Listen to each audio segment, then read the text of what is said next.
Hello and welcome to Sound Strategic, the podcast of the International Institute for Strategic Studies. I'm Maya Nowens. Today we're returning to our coverage of the strategic, political, and economic implications of COVID-19 around the world, with a focus on Brazil.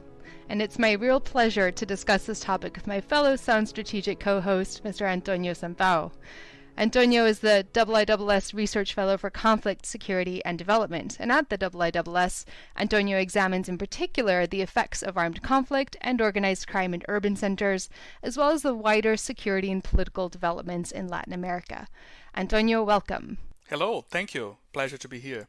So, for our listeners who haven't followed the pandemic very closely in Brazil, could you please give us an update to the current situation in Brazil related to COVID for some general context? Sure. I think a lot of people have heard in the news, wherever they are actually in the world, about Brazil's situation in the coronavirus because it has been so intertwined with the political crisis and the unorthodox, to put it mildly, positions of the current president. But we'll get to that later. But right now, Brazil, on a few days ago, as we record this podcast, surpassed the 100,000 mark of cases of coronavirus, and the pandemic or the virus which caused its first death in Brazil on the 17th of March, now in early May, already has caused over 7,000 deaths in Brazil. So the virus has spread extremely quickly, and the health system in Brazil, which is not among the worst in the world, but is also not at the same level as, of course, developed countries. The health system is undergoing some pretty severe strain.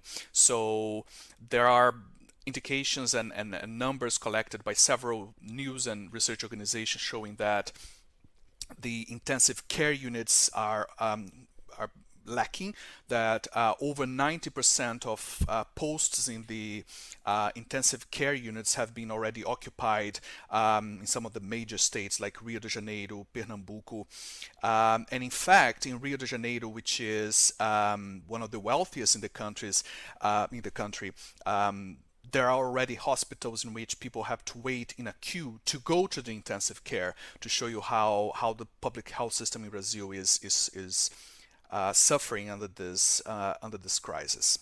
Right. I mean, we've seen that across the world, hospitals and medical staff have struggled in rural and urban centers to respond to high numbers of patients admitted for care. And we've seen in certain urban centers the construction of emergency medical centers, the sourcing of large quantities of extra medical and PPE supplies from within the country, but also abroad very quickly. I mean, it doesn't seem, the picture that you're painting doesn't seem like it's going much better in Brazil. And I wonder as well, in Brazil, what's the difference that you see in the public health care system between the rural and urban centers? Is there a stark difference? How was either coping? So Brazil is a highly urbanized country. Over something like approximately 80% of the population lives in cities. So in recent days, there has been a very rapid spread of the virus, at least as far as public notifications or media attention goes, in the states further away from the southeast, Rio and São Paulo, which are the most affluent and also where international more well connected to the world through trade, through tourism. So actually the north of Brazil, states of Amazonas, Ceará, Pernambuco, the north and northeast of Brazil are being quite severely affected. So an example of that is, again, something that some of our listeners might have seen in the news, those pictures of a graveyard in Brazil where they ran out of space for bodies and they started digging away from the cemetery. A sort of improvised graveyard for victims of coronavirus. That was in the city of Manaus, which is the capital of Amazonas state, which is a very sparsely populated state, although Manaus is a relatively medium to large size city. And similar situations in terms of lack of space to bury the dead is already appearing in some other places of north and northeastern Brazil. There are also some scenes shown in Brazilian media of chaos in people protesting and trying to forcefully enter hospitals, demanding to receive treatment, whereas the hospitals are blocking entry for most people because they are simply overwhelmed and out of capacity. So the signals are emerging that the public health system is really collapsing, and that despite the social distancing measures that are being respected more or less in Brazil, that even some public rioting is already occurring in front of hospitals due to this lack of public services. Moving on to how the government of Brazil, and in particular Brazil's president Jair Bolsonaro, has been handling the outbreak. I believe the president has ignored calls from his former health minister and other sectors in society to impose effective social distancing measures in Brazil, though, as you mentioned, there are some in place already. And instead, it seems that the president has attended protests and rallies across the country, called COVID-19 a hysteria, and also made some stark comments about the current situation in Brazil related to the pandemic. For example, when asked about the rising death toll at the end of April, he reportedly declared, "So what?" So, how have Bolsonaro's public comments about the need to relax social distancing measures affected Brazilians? So this is quite an important issue, and one that is causing concern among several politicians, state governors, the media, that Bolsonaro's comments undermining the calls for social distancing and quarantine, that his comments are actually causing people to take the disease less seriously. So there are indications that social distancing is declining in terms of its adoption by the population. So some figures from some states, including São Paulo, the largest, most populous and richest state in Brazil, has been gradually going down, not severely down, but going down nonetheless. And also a recent poll by Datafolha, which is a polling company in Brazil, showed that support for the social distancing measures is gradually reducing as well. And on top of that, Bolsonaro's response and rhetoric over the crisis, I think rhetoric is a more appropriate word, because his government has not really taken a very important lead in the response. Actually, a lot of the social distancing measures and comments to take the disease seriously, and the handling of day-to-day healthcare is being taken by state governors. So Brazil is a federation, so the state governments have quite a lot of power, but the government is not really doing a lot to coordinate these efforts and increase the capacity of intensive care and all the other health infrastructure that is needed.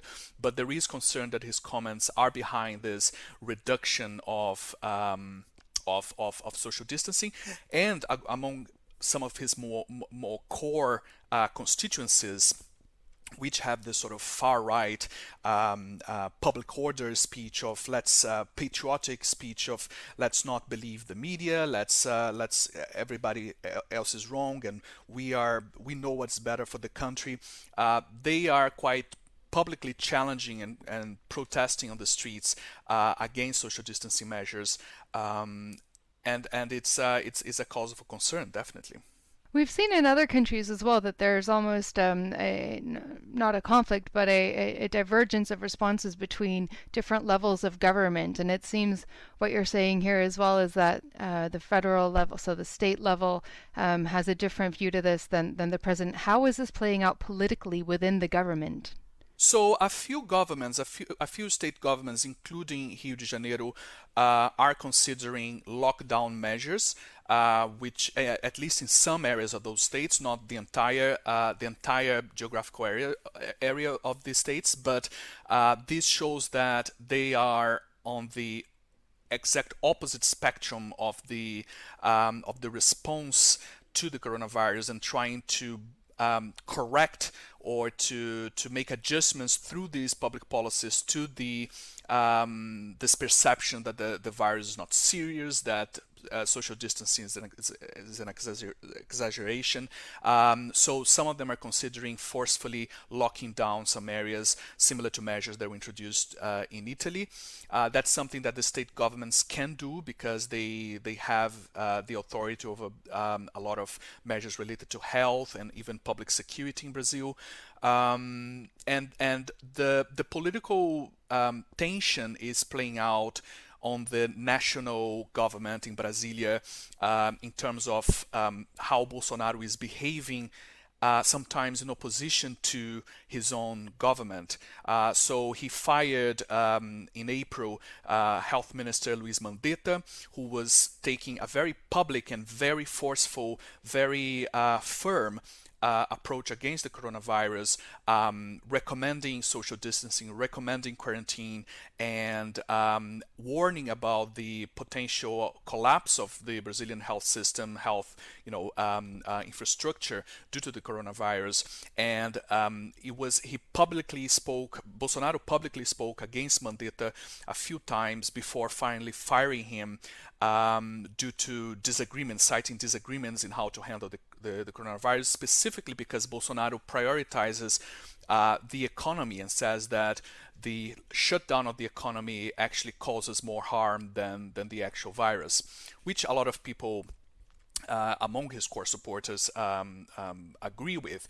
But of course, this has caused tremendous concern among governors, state governors, the media, experts, health experts, and the current health minister seems to have a much more flexible approach and much less, perhaps more importantly, a much less serious and much less firm position in terms of warning and coordinating the responses in the state. So really the best cases, the best examples in Brazil are coming out of the local and state level. So, for instance, Ceará state, which is a state in the south, in the northeast of Brazil, has actually increased its capacity for intensive care quite steeply in the last few weeks due to implementing what they call Hospital de Campanha. So, it's improvised hospitals, which is perhaps a more improvised format of the Chinese sort of pop-up hospital that they built in a few days or weeks. It's not exactly a building, but it's a space where they can have that is more quickly built, where they can have some intensive care units. So that's a positive example that came out of a state government, but the federal government is really lacking in this response. That's interesting. I want to get back to perhaps the more rural, urban, and aspect of responses to the pandemic in a second. But before doing so, could you perhaps speak a little bit to how the opposition is reacting to Bolsonaro's rhetoric, as you say, and the current instability in the government? Yeah, that's an interesting question because if in any occasion or any crisis, and there have been quite a few since Bolsonaro assumed power, the opposition would be quite forceful and quite visible, would be now. However, this comes in an interesting time for Brazilian politics in which Bolsonaro has, advised by some of his aides, has come to the conclusion that his populist approach has to be tempered with some negotiations in Congress. So he came to government with this discourse of anti-corruption, of eliminating and killing off the old ways of politics in which jobs in government and bills in Congress would be negotiated in exchange for ministries and jobs and all this give and take politics that was taking place in the federal government. So he said, we're going to eliminate this. However, now he is in negotiations with a block of parties called the Centrão, the big center, which are in the Brazilian presidentialist system. There are so many parties. There are over 20 parties, and many of them don't really represent anything very clearly politically or ideologically.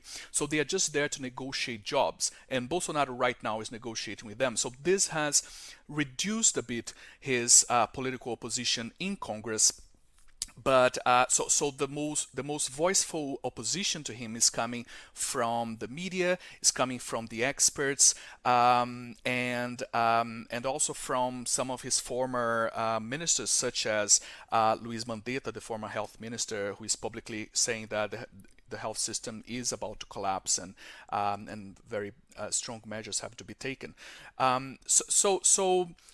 The president has also encountered a lot of criticism for attending some protests in Brasilia, which ironically seem to be protests against some of the elements in his own government. So against the social distancing measures, and also in one of the protests, there was a part of the people attending the protests were calling for military intervention. So for the military to take over, which of course brings some uneasy reminders of the military regime that ruled Brazil between the 1960s and the mid 1980s. So this is, and Bolsonaro took part in that protest and spoke during that protest, and which has, of course, understandably attracted quite a lot of criticism towards him from Congress, from the media, and from experts. Yeah, I mean, it's interesting that you mentioned the anti-corruption element of his current government. I note that his Justice and Public Security Minister, Sergio Moro, resigned on the 24th of April, which was because of accusations towards the president of attempting to interfere in federal police investigations. Do you think this has caused any further instability? Oh yes, this is, I think, with this crisis, which erupted with the resignation of Justice and Public Security Minister Sergio Moro, really Bolsonaro is now facing the biggest crisis in his job as a president so far. And there, as I said, there have been quite a few crises. So while resigning, the former minister Sergio Moro, he resigned because Bolsonaro fired the head of the federal police without telling him, and actually using Sergio Moro's electronic signature in the order, which understandably caused Moro to resign.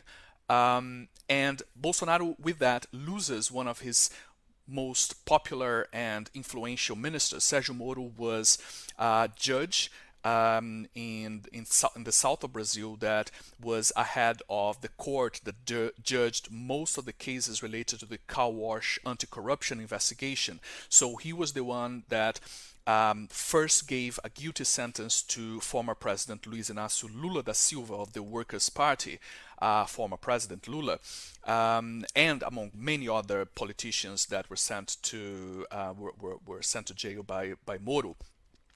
So he resigned due to this problem with the federal police. And during his speech while leaving the ministry, he said he made some pretty serious accusations that Bolsonaro was firing the federal police chief due to attempts to interfere. Bolsonaro was attempting to interfere with some investigations that relates to one of his sons in Rio de Janeiro. So these are pretty serious accusations, and a lot of people in the Brazilian political and expert communities are speculating that this in itself is an impeachable crime.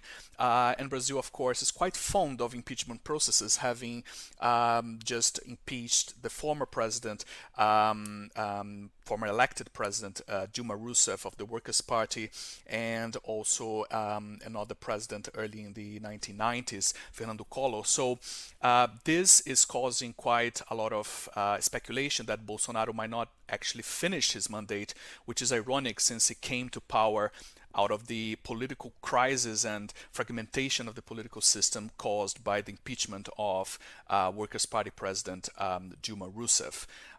So quite a tumultuous time in Brazilian politics.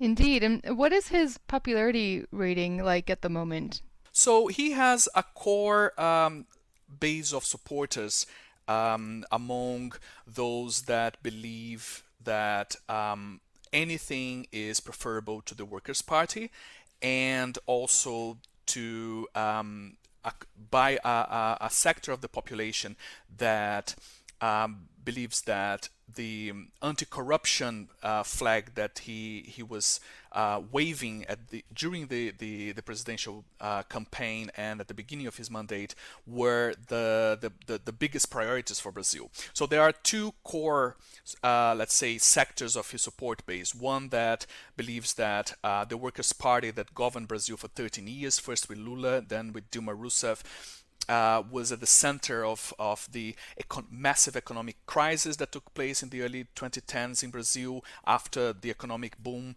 that we saw in the late 2000s, and also the corruption scandals involving siphoning money from the oil giant Petrobras, corrupt contracts with construction companies in public infrastructure projects. So all these economic and corruption problems were, in the view of these Bolsonaro supporters, caused by the Workers' Party and had to be eliminated by electing a radical right-wing figure such as Bolsonaro. But I think a lot of the other sector of the population that believed that that voted for him, that believed that he was the remedy against corruption and the remedy against the alleged chaos caused by the Workers' Party, are now having second thoughts. So we haven't seen yet how his popularity took a hit from the recent comments and crises of the recent days, but I believe that he will lose at least some support with those problems. Right, and maybe returning back to the point of who has stepped in, if in the government, the central government's absence, in responding to the pandemic in Brazil. We've spoken about this before, Antonio. The situation in the favelas, the slums in Rio de Janeiro, in particular. Who have we seen non-state actors, non-government officials step up and take a particular role in addressing certain needs or enforcing certain restrictions on the general public? Yeah, this information or this evidence is coming particularly from Rio de Janeiro, the city of Rio, where criminal gangs have a more direct and more visible territorial control, and have had for quite a while, possibly decades.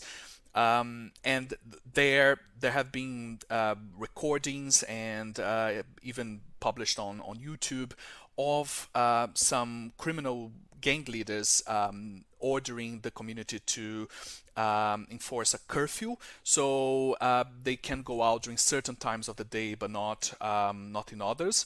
There are also some cases of criminal gangs known to fabricate their own hand sanitizers using alcohol and some other chemicals that actually some of them use for the processing of cocaine.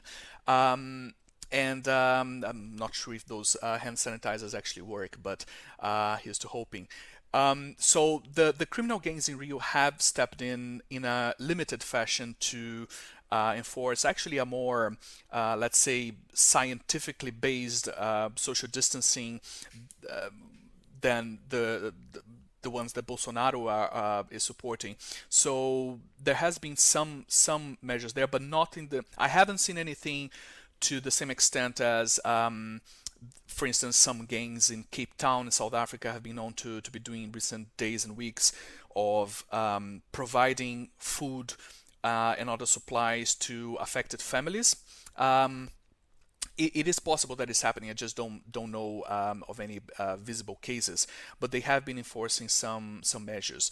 The issue with non-state actors and criminal gangs is my main concern is in the weeks to come and months to come, when the government will have to, either the state government or the federal government will have to introduce some policies to stimulate the economy, to improve the healthcare, and these actors, these non-state actors, actually control spaces, and even though they allow and they tolerate the presence of some state services, for instance, if the state service agencies for education or some other element wants to enter, they sometimes let it or tolerate it, but they have some control over those spaces as well, and that worries me.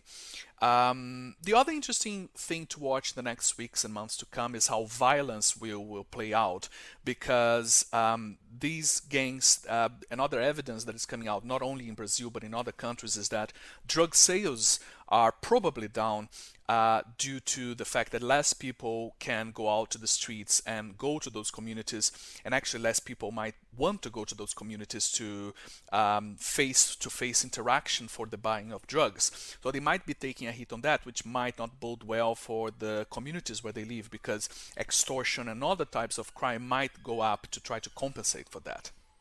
So, how do you think this will affect the strength of non-state actors and armed groups in favelas or across major urban areas in Brazil? Will this strengthen their ability to control, or will COVID, do you think, over time weaken their relative strength?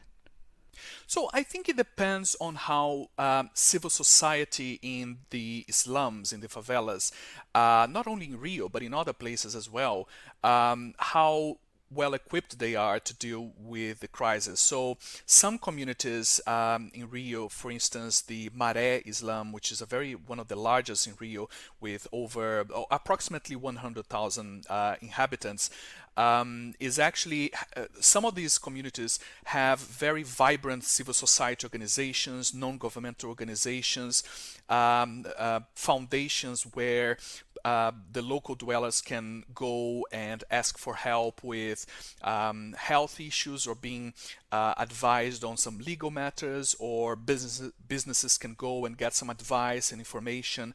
So the community has a resilience to and some of these organizations are actually in recent weeks have been mobilizing and organizing their own responses, distributing food, distributing supplies, and that is a source of community resilience. And maybe because of that, we haven't seen a lot of evidence of gangs stepping in to provide those things.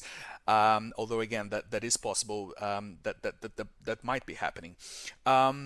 So in communities where this sort of civil society vibrancy is not as strong, I think there is a potential for criminal organizations to gain some strength and become more important for the lives of the local community, because they are the ones that allow services and allow things from the outside to go in. So the borders of the slums are actually very dangerous areas where outsiders, they cannot go in very easily. It's not a light decision to go into a slum. So some of these services, supplies, perhaps healthcare facilities, can be affected if they need to go into the slums to check on inhabitants.